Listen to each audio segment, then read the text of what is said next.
Hello. എന്താടാ? ഇവിടെ ഞാൻ പായസം കൊണ്ടുവന്ന് അടുക്കള വെച്ചിട്ടുണ്ട്. അവളെടുത്ത് കഴിച്ചത്. ഏതായാലും നമ്മുടെ ഒരു ഭാഗ്യമാണല്ലോ. എത്ര വർഷമായിട്ടാ നമ്മളൊരു കുഞ്ഞിക്കാല് കാണാൻ വേണ്ടി ആഗ്രഹിക്കുന്നു. ഏതായാലും ആ കാട്ടുവൈദ്യൻ്റെക്ക് പോയത് ഭാഗ്യമായിപ്പോയി. കാട്ടുവൈദ്യന? ഇവിടെ എന്തെങ്കിലും ഉണ്ടോ ഞാൻ നിന്നെ വിളിച്ചോളാം കേട്ടാ. ഓക്കെ ശരി. ഇതെന്നാ ബിന്ദു ഇത്? എന്താ സത്യം എടുത്തോണ്ട് തന്നെ? അല്ല ബക്കറ്റ് ഞാൻ എന്നും എടുക്കുന്നതാണല്ലോ. അല്ല ഞാൻ പറഞ്ഞിരുന്നെങ്കിൽ ഞാൻ എടുത്തോണ്ട് വരൂല. അതെന്തിന്? അല്ല എന്തെങ്കിലുമൊക്കെ ചെയ്യാനായിട്ട് നമ്മളൊരു ജോലിക്കാരായിട്ട് ഒരു പെണ്ണിനെ നിർത്തിയിട്ടുണ്ടല്ലോ. ഇവിടെ ഇരുന്നേ. ശരീരം അങ്ങനെ ഒരുപാട് അനങ്ങാൻ പാടില്ലാന്ന്. സത്യമായിട്ടായിരുന്നു. എനിക്കിപ്പോ എന്താ കുഴപ്പം? നീ അവിടെ ഇരുന്നേ. എന്താ?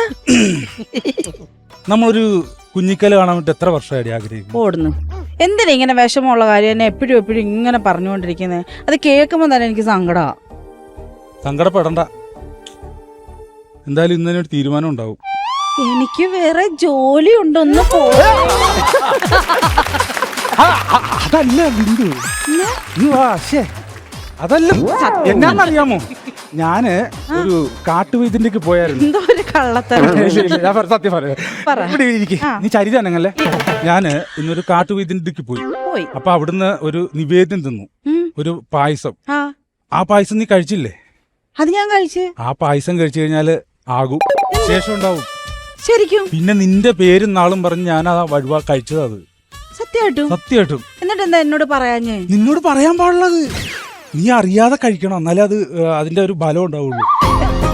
സത്യേട്ടാ, അപ്പം ശരിക്കും ഞാനൊരു അമ്മയാവോ? നീ ഒരു അമ്മയാകും, ഞാനൊരു അച്ഛനാകും, നമുക്കൊരു കുട്ടിയാകും.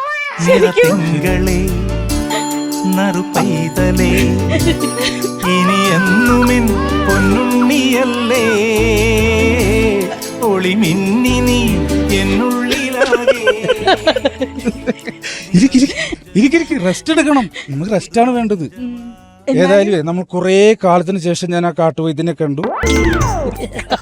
നിന്റെ ബിന്ദു തൃക്കേട്ട നാളില് ഞാൻ ആ വഴിപാടൻ കഴിച്ചു. സത്യേട്ടാ, ഒരു കുഴപ്പമുണ്ടാവുമെന്ന് തോന്നുന്നു. എന്തുപറ്റി? ഞാനേ ആ പായസത്തിന്റെ പകുതിയേ നമ്മുടെ വീട്ടിലെ ജോലിക്കാരി ബിന്ദു ഇല്ലേ, അവക്ക് ഞാൻ കൊടുത്തു. ബിന്ദുവിന് പായസത്തിന്റെ പകുതി ഞാൻ കൊടുത്തു. അല്ല അത് കുഴപ്പമില്ല, പേടിച്ചു പോയി. അത് കുഴപ്പമില്ല. എന്നാ അറിയുമോ, ഞാനിപ്പം നിന്റെ പേരും തൃക്കേട്ട നാളിലുമാണല്ലോ നടത്തിയ. അപ്പൊ അവിടെ പേര് ബിന്ദുവാണെന്ന് വെച്ചുകൊണ്ട് അങ്ങനെ പ്രശ്നം ഉണ്ടാവില്ല. അല്ലെങ്കിൽ നിന്നെ കുറിച്ചല്ലേടി ഞാൻ ആലോചിച്ച് അത് നിനക്ക് വേണ്ടി ചെയ്തതല്ലേ. അപ്പൊ അത് അങ്ങനെ ഒരിക്കലും വരും. ഇല്ലല്ലേ.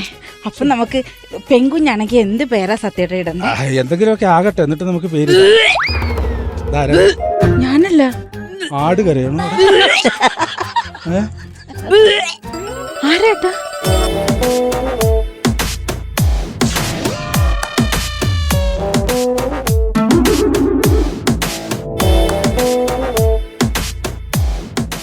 ചേച്ചിയെ, എന്താ മോളെ?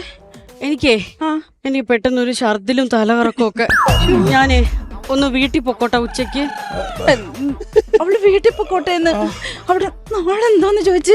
അവിടെ നാളെന്താ ബിന്ദു? എന്താ സാറേ പേരെന്താ? നിന്റെ നാളെന്താന്നാ പറഞ്ഞേ? തൃക്കേട്ട. തൃക്കേട്ട.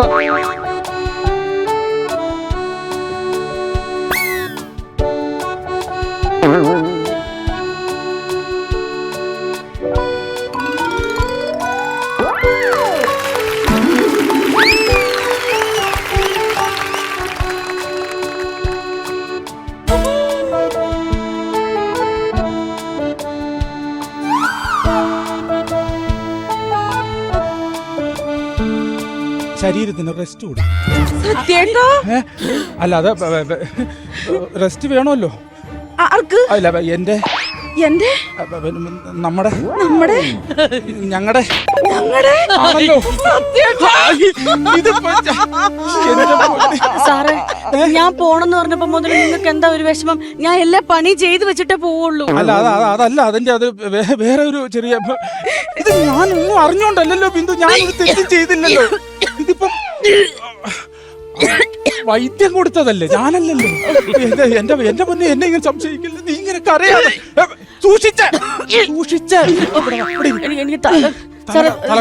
നമുക്ക് സമാധാനം ഉണ്ടാക്കാം.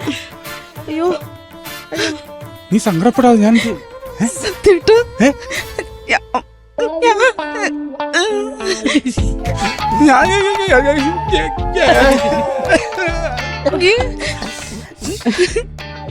ചേച്ചി എനിക്ക് തല ഇറങ്ങുന്ന ചേച്ചി. അതെ, എനിക്ക് കൊണ്ടടി കറക്കം. ആണോ? അയ്യോ, അത് കാര്യം പറഞ്ഞു മനസ്സിലാക്കവളെ, അല്ലെങ്കിൽ പിന്നെ തെറ്റിദ്ധരിക്കും. മോളെ, എന്താന്നറിയോ, സത്യേട്ടനെ ഏതോ ഒരു വൈദ്യന്റെ അടുത്ത് പോയിട്ട് ഒരു മരുന്ന് കൊണ്ടുവന്നു, പെട്ടെന്ന് ഗർഭിണിയാവാൻ വേണ്ടിട്ട്. അതിന്റെ പകുതി ഞാൻ നിനക്കും തന്നു. അത് പകുതി അത് കുടിച്ചിട്ടായിരിക്കും എന്നുള്ള ഒരു കൺഫ്യൂഷൻ ആണ്. ഫോൺ അടിക്കുന്ന സത്യേട്ടൻ. ഫോണ്. ഹലോ. ഹലോ. ആ എടാ എങ്ങനെയുണ്ട്? ഇവിടെ പ്രശ്നമായി. അതാണ് ഞാൻ പറഞ്ഞത്, ഇവിടെയും പ്രശ്നമാണ്. ആണോ? ആ. ഇവിടെ ഇപ്പൊ ഞാൻ അതെ ഒരു കുഴപ്പം പറ്റിയത്, വേലക്കായിട്ട് പണിക്കൊന്ന് പെണ്ണ് നിന്നിട്ടേ, അവള് ഛർദിച്ചു, പിന്നെ വൈഫ് ഛർദിച്ചു, അങ്ങനെ മൊത്തത്തിൽ ഛർദിലായി. നീ ഒരു കാര്യം ചെയ്യ്, എത്ര പെട്ടെന്ന് ഹോസ്പിറ്റലിലോട്ട് വിട്ടു. അതെന്നാ? എടാ എന്റെ ഭാര്യക്ക് ഛർദല് കൂടിയിട്ടേ ഡോക്ടർ പറഞ്ഞതേ അത് ഫുഡ് പോയിസൺ എന്നാണ്.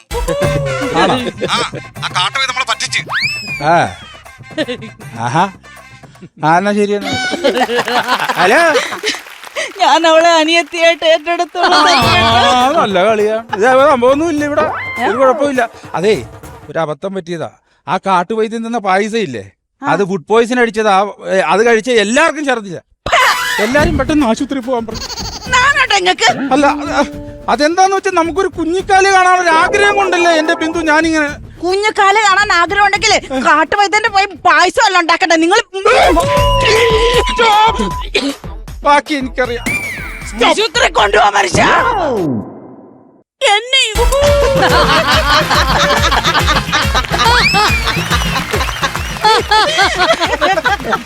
എല്ലാ ഉത്തരവാദിത്വവും കൂടെ. അയ്യോ. ഹലോ, ബ്രേക്ക് നീയോടൊന്ന് ഛർദിക്കുവോ?